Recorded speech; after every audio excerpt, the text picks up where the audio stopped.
becomes available to the valence electrons, then they break away, leading to the increase in the conductivity of the element.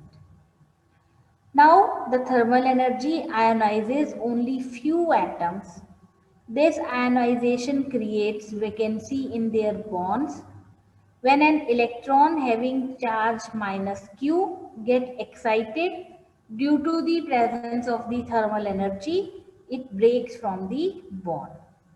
When it breaks from the bond, it leaves a vacancy having an effective charge of plus Q.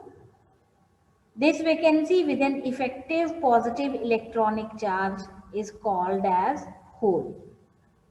So the hole also behaves like a free particle but with a positive charge. In intrinsic semiconductors, the number of free electrons is equal to number of holes, and this is called as intrinsic carrier concentration. So here in this diagram of generation of hole in the silicon semiconductor. So here you can see the generation of hole at site 1 and the conduction electron due to the thermal energy at the moderate temperature. Because we said that when some thermal energy is given to the semiconducting material, then with the increase of temperature, more energy is available to the valence electron and they are breaking away, leading to the increase in the conductivity of element. As the thermal energy ionizes few atoms, so this vacancy in the bond because electrons are jumping from valence band to conduction band, and then they are creating a vacancy, and this vacancy is having effective net positive charge which is called as hole. So here in this electron, after being excited due to the thermal energy, or in other words due to the increase of the temperature, it breaks itself from the bond. From this bond, this electron is breaking. It is creating a vacancy at this site from where electron releases itself. Now imagine that an electron from site 2, this is the site 2, jumps to the hole or vacancy created in site 1. It means now hole is moved from site 1 to site number 2, which you can see in the next figure. This is the second figure. So here what I am saying,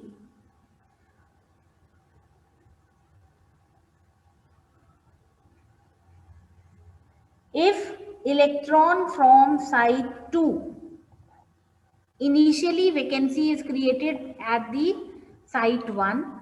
Now if electron from here, that is site 2, it is jumping to this site, then vacancy will be site number 2. Or in other words, we can say that hole now moved from this site 1 to site number 2. So it is important to observe here that the electron which was freed from site 1 is not involved in the movement of the hole. It moves independently like the conduction electron, contributing to the electron current, which is represented as IE, under the influence of applied electric field. Also here we have seen the movement of hole from site 1 to site 2. So under the influence of electric field, these holes move towards the negative potential, generating net hole current defined by IH. So the total current I will be the sum of electron current and hole current, that is I is equal to IE plus IH.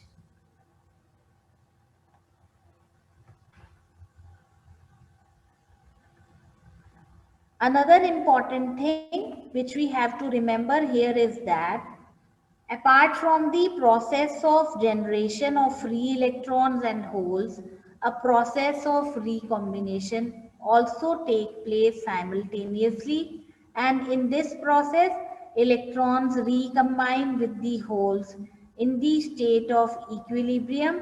We can say that the rate of generation is equal to rate of recombination. Now, what is the carrier generation and carrier recombination? As we are discussing about the intrinsic semiconductor, in intrinsic semiconductor, equal number of free electrons and holes are created due to the thermal energy. We also know that hole is created only by the removal of an electron from the covalent bond. So we may, in simple words, we can say that electrons and holes are created in pairs. Since free electrons and holes move randomly within the crystal lattice, so there is always a possibility of an electron meeting a hole. Although this possibility is small, even then it gets attracted and falls into the hole. So this merging of a free electron and hole is called as recombination. In this process of recombination, both free electron and hole disappear and energy is released in the form of light. So the energy released may in turn be reabsorbed by another electron to break the valence band and create another or new electron hole pair. So the recombination rate is proportional to the product of concentration of densities of electrons and holes. Means how many electrons and holes are present. In the similar manner, recombination will occur, because in simple word, recombination is the merging or combining of electron and hole, and whenever they are merging, then their energy is released in the form of the heat. Now we have to see that what is the situation for an intrinsic or pure semiconductor when temperature is equal to 0 Kelvin. So at 0 Kelvin, the intrinsic semiconductor behaves like an insulator. And in insulator, we know that there is no flow of charge carrier because the energy gap is very high between valence band and conduction band. But now we are saying that whenever the temperature will be 0 Kelvin, absolute 0, then semiconductor.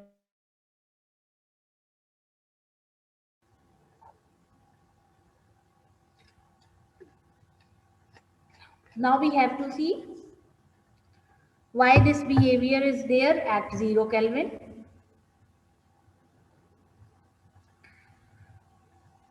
If we look into the structure of the semiconductor, then we know that there is a small energy gap between valence band and conduction band. Say this is the valence band and this is the conduction band.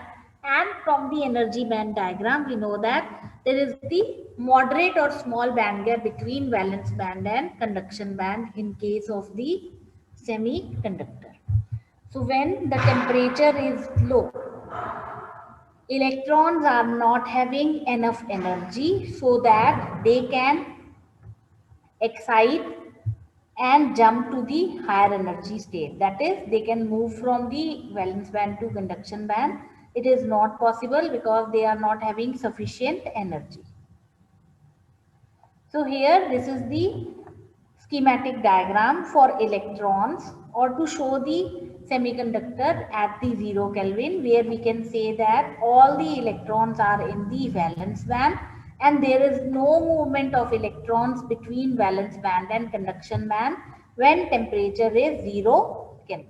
Now we have to see that when this temperature is increased beyond 0 K, then what will happen? So here you can see that when temperature is raised above absolute 0 K, then some electrons, they get excited, means they are gaining that energy.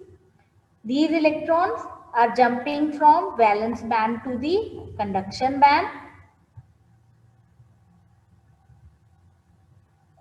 So the movement, suppose these places, 4 electrons, they jump to the conduction band, and we know that whenever electrons, they are moving from their place to another energy level, they are creating a vacant site in that energy level. So that vacant site becomes the holes.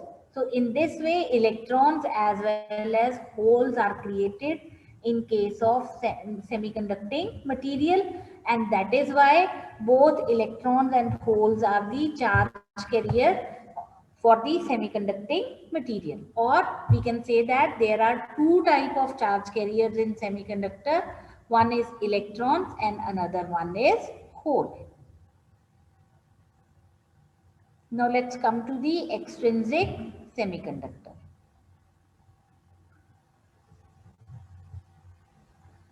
After some of the experiments, scientists observed an increase in the conductivity of a semiconductor when some amount of impurity is added to it. These materials are called extrinsic semiconductor or impure semiconductor. Another term used for them is the doped semiconductor. The process of adding impurities to any semiconductor is called as doping.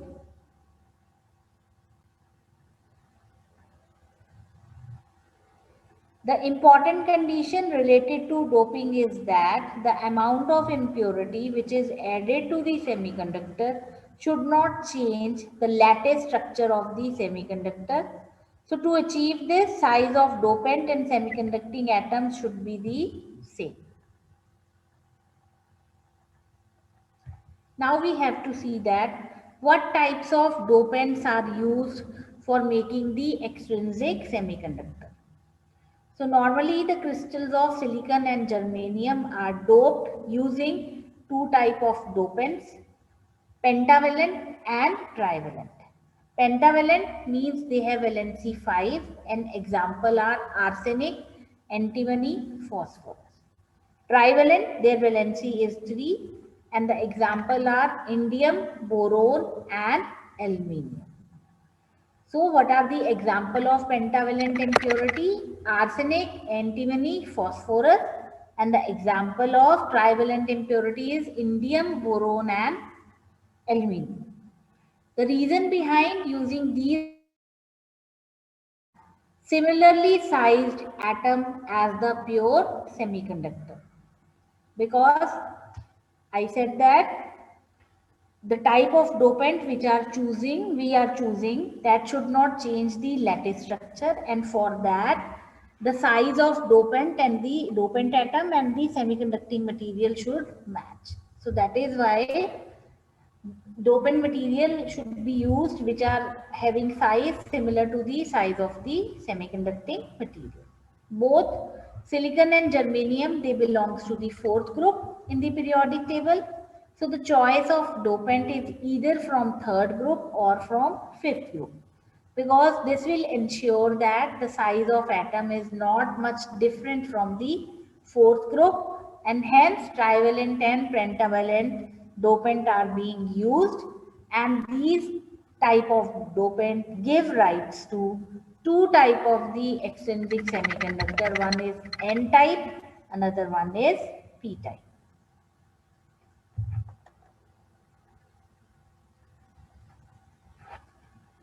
So this is the structure for the N-type semiconducting material.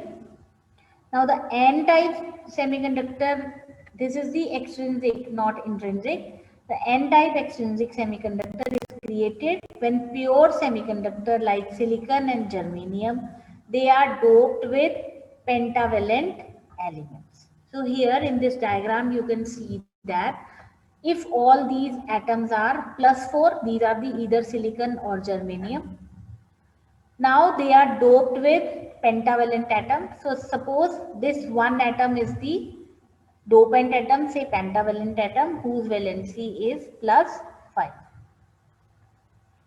So here in this image, we can see that when this pentavalent atom takes place of silicon atom, 4 of its electrons bonded with the 4 neighboring silicon. Because it is pentavalent, so it is having 4 electrons. So those 4 electrons, one from here, one from here, one from here, one from here. The 4 will be joined with the neighboring silicon atom, but one will be loosely bound, this one. So one is loosely bound to the parent atom. Hence, the ionization energy required to set this electron free is very small, because this electron is not taking part in the bonding with the parent atom. So it is loosely bound or freely bound. So with a very little amount of ionization energy, this electron will become free electron.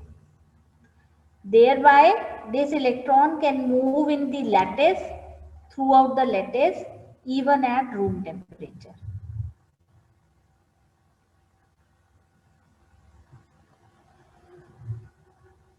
The ionization energy required for silicon at room temperature is 1.1 electron volt.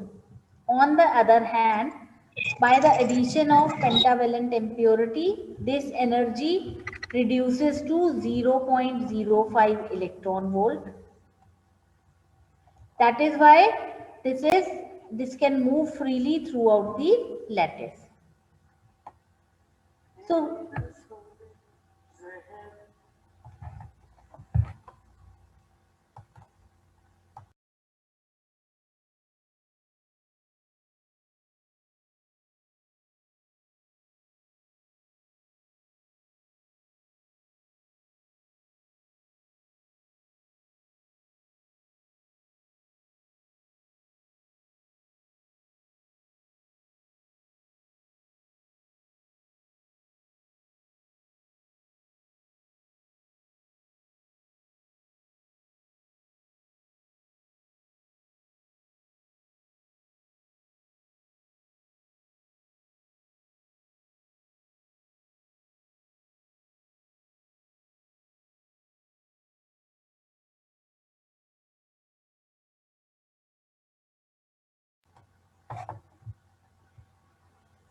So here it is important to remember that the number of electrons made available by the dopant atoms are independent of the surrounding ambient temperature, and they primarily depend on the doping level. Also, if the temperature rises, the silicon atom free more electron and generate some holes also, but the number of those holes are very small. Hence, at any given point of time, the number of free electrons are always higher than the number of holes, and due to the recombination, the number of holes further reduce. So in nutshell, we can say that when a semiconductor is doped with a pentavalent impurity, the electrons are the majority charge carrier and holes are the minority charge carrier. Therefore, such extrinsic semiconductor in which electrons are the majority charge carrier are called as n-type semiconducting material, because here number of electrons are always greater than the number of holes. Now this is the diagram for the p-type semiconducting material. So this p-type semiconducting material is created when a trivalent like boron is doped in the semiconducting material. So here you can see the surrounding atoms are silicon, and this is the one boron atom. Boron is trivalent. So here you can see that the 3 electrons of boron, they are combined with the surrounding 3 silicon atom, but one will remain free. It is not bonded with any other neighboring silicon atom. So this lead to creation of a hole or a vacancy between the trivalent and the 4th silicon atom. This hole initiates a jump of an electron from the outer orbit of the atom in the neighborhood to fill its vacancy. So this will create a hole at the site from where electron will jump. So simply here you can say that the 3 electrons of boron, they are bonded with the 3 silicon, but one is creating vacancy, that is the hole. But from the neighboring outermost shell or outermost orbit, any electron can jump to this place and complete it. But from where or from which place electron is jumping to this place, now the vacancy will be created over there. In simple word, we can say that in p-type semiconductor, hole is available for the conduction. Again, it is important to remember here that the number of holes made available by dopant atoms, they are also independent of the ambient temperature and primarily depends on the doping level. Also, when temperature rises, the silicon atom free more electrons and generate some holes, but the number of these electrons will be small, and hence at any given point of time, the number of holes is much higher than the number of free electrons. Also, due to recombination, the number of free electrons reduces further. So in nutshell, we can say that when a semiconductor is doped with a trivalent atom, holes are the majority charge carriers. On the other hand, free electrons are the minority charge carrier. So such extrinsic semiconductors are called p-type semiconductor, and in p-type semiconductor, the number of holes will always be greater than the number of electrons. So here you can see that what are the majority and minority charge carrier in n-type and p-type material. In n-type material, the electrons, negatively charged electrons are majority carrier and these holes are the minority charge carrier, whereas in p-type semiconducting material, holes are the majority charge carrier and these negatively charged electrons, they are the minority charge carrier. So in simple word, we can say that n-type materials are those material which have electrons as majority charge carrier, whereas p-type materials are those material which have holes as the majority charge carriers.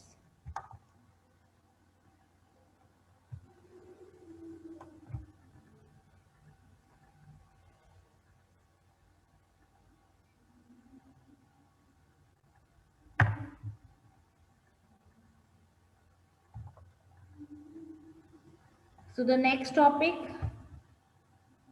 is the semiconducting diode. So if you have seen these syllabus, in that the first point is basic semiconducting materials. So we have discussed about the semiconducting materials. Now we have to start with the semiconductor diode or PN diode. A semiconductor diode is created by joining N and P type material together. It is also called as PN junction diode. It is the most essential and basic building block of electronic devices.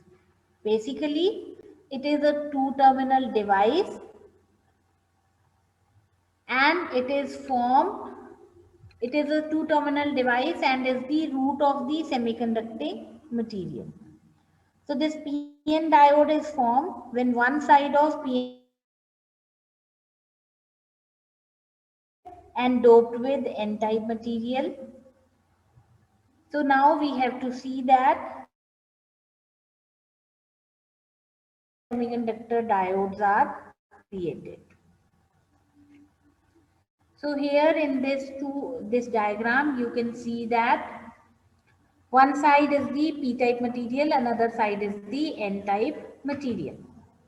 So in simple words, we can say that PN diode is the sandwich structure of PN N-type material. So whenever P and N-type material are sandwiched or joined with each other, then a diode is formed, which is called as the PN junction diode. So P side, here you can see that there is the negative terminal, anode is there. Toward N side, there is the positive terminal, cathode is there. And where the place where both P and N type material they are joined, that is called as the junction.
So this is the basic schematic to understand the PN diode or PN junction. The one end of a silicon or germanium crystal can be doped by p-type material and another end can be doped with the n-type material, and it results in a PN junction.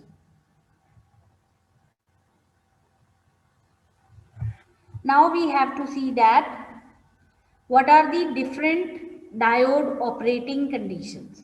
So there are three diode operating conditions. One is no bias, second is reverse bias, and then third is the forward bias. No bias means we are now not giving any supply, then reverse bias, and then forward bias. Okay. Before that, let me explain something related to this diagram again. So here in this diagram, we can see that the moment two type of the material, that is p type and n type, they are joined. So what we have done, we have taken two pieces of semiconducting material, one is p type and another one is n type, and then we join them. So when we join them, then electrons and holes recombine and result into a lack of free carriers in the region near the junction, forming the depletion region. We know that according to definition, n-type material has excess of free electrons and p-type material has excess of holes. Therefore, when n-doped and p-doped pieces of semiconductor, they are placed together to form a junction, then electrons migrate into the p side. The moment we will join n and p-type material, what will happen? Electrons from n side, they will move towards the p side. And similarly, holes, they will migrate from p side to n side. So the departure of an electron from n side to p side, it will leave positive donor in the n side. And similarly, hole leaves negative acceptor in the p side. So the diffused electrons come into contact with the holes on p side and they will recombine with the hole. Similarly, holes which are moving to n side, they will recombine in the n side. So the net result is diffused electrons and holes are gone, leaving behind charged ions adjacent to the interface. So these charged ions will be created at the interface in the region with no mobile carrier, and this region is called as the depletion region. The uncompensated ions are positive on n side and negative on p side, and it will create an electric field which provides a force opposing to the continuous exchange of charge carriers. So when the electric field is sufficient to arrest further transfer of holes and electron, depletion region will reach to an equilibrium condition and a built-in potential is developed. In simple words, if we have to understand that, we can say that when we are joining p and n type material, then as number of electrons are higher in n region and number of holes are higher in p region. So what will happen? Electron will move from n to p side and hole will move from p to n side. So the moment which electron is moving from this place to this place, it will create a positive ion here, whereas when hole is moving from this place to this side, it will create negative ion here. And holes which are electrons which are moving from n to p side, they will recombine here. Similarly, holes coming here, they will recombine with the electrons here. So we are left with the positive ions on this side and negative ions on this side, which will create a depletion region here, and some electric field is associated with that, and till the moment that electric field will arrest these charge carrier up to the equilibrium condition. In that region, the whole that region is called as the depletion region. So we can say that the depletion region is the region which constitute of positive and negative ion at the junction of p and n type material. So here till now we have not given any type of bias. Bias means any type of current supply I am not giving to the material. This is the without bias, some built-in potential is developed over here due to the creation of this depletion region.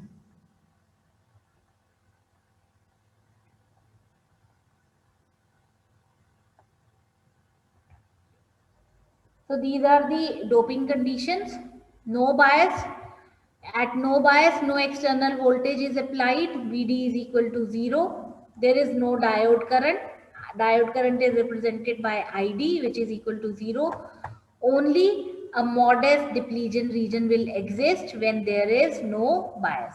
So we are not giving any bias, but the moment p and n type regions are joined to make a p-n diode, then this lead to the creation of a depletion region.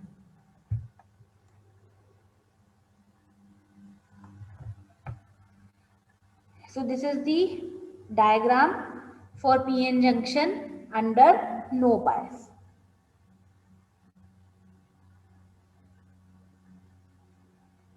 So this is what I was saying. We have not given any bias, but electrons as a majority charge carrier in n side, they will move toward p side, and holes as a majority charge carrier in p side, they will move towards n side, and those electrons which have gone, they have created positive ions over here. Similarly, those holes which have gone towards n side, they have created negative ions over here, but the recombination of electron hole here in p side as well as in n side will occur, but it will create a depletion region, a region consisting of positive and negative charge ion when there is no bias given to the p-n junction diode. Another diagram is for the forward biasing of the junction. This forward and reverse biasing we will discuss in our next class. Okay.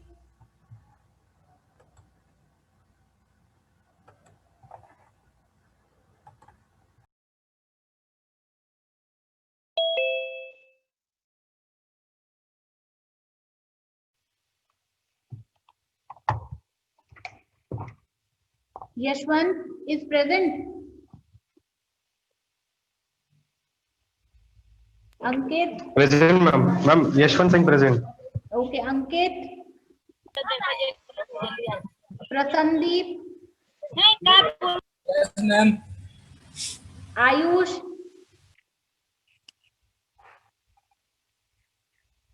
Ayush है. आकांक्षा. Hrithik. Yes, ma'am. वर्षा. हाँ मैंने देखा था उसे. विवेक. Yes, ma'am. Kashyap. Kashyap पहले तो थी class में, चलो कोई बात नहीं. Siddharth. Present, ma'am. Prince. Present, ma'am. Shivam. Present, ma'am. Rajiv. Present, ma'am. Adnan. Present, ma'am. Priya. Present, ma'am. Priyesh.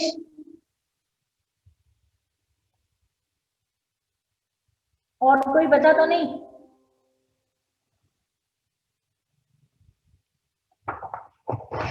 Okay. प्रसन्नदीप, तुमने लास्ट की 2 क्लास नहीं की? यस मैम, मैम कुछ काम था वो. बेटा अगर क्लासेस रेगुलर नहीं करोगे अटेंडेंस कम हो जाएगी. लेकिन मैं रेगुलर करूंगा अब. ठीक है.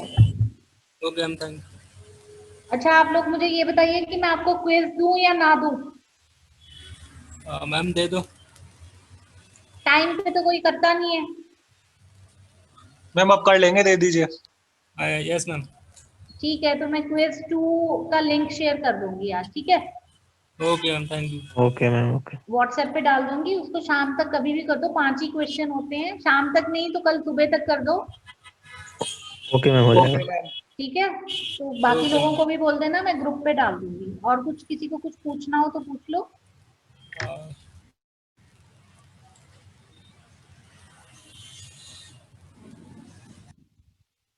No question.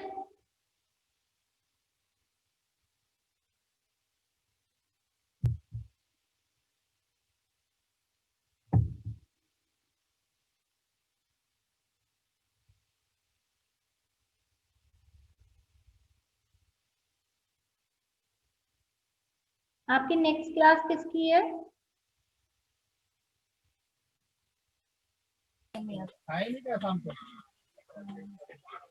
अब आधा घंटा में बोलिए पहुंचलिए गाजीपुर बनेंगे. गाजीपुर स्टेशन पर.